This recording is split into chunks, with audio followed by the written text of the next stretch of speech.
This is Excel Champ. In this video, we're going to learn how to make multiple pivot tables based on a variable in a current pivot table.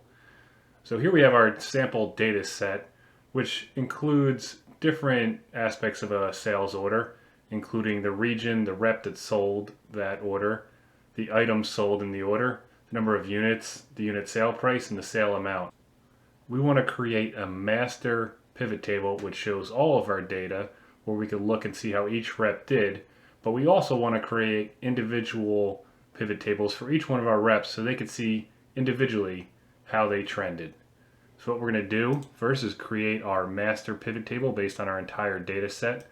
So we're going to take our data set, highlight it, go to Insert, Pivot Table, and for this we're just going to create one in a new worksheet. So we have our pivot table here.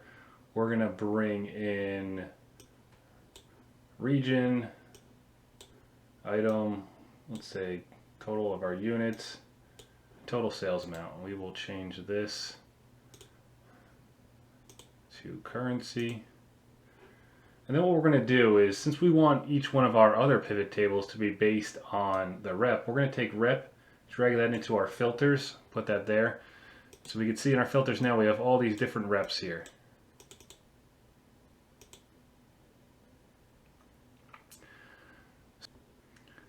So what we're going to do next then is we're going to make sure that we're on the Pivot Table Analyze tab at the top.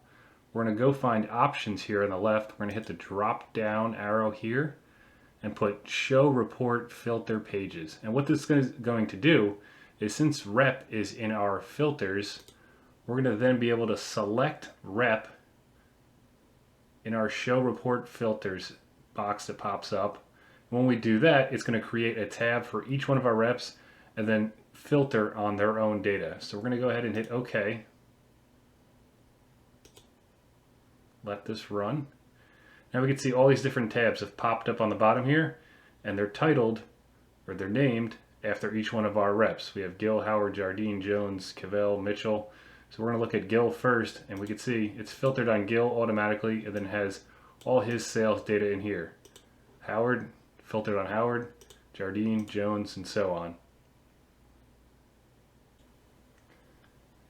Thanks for watching this video. If you found this helpful, please don't forget to like and subscribe to the channel.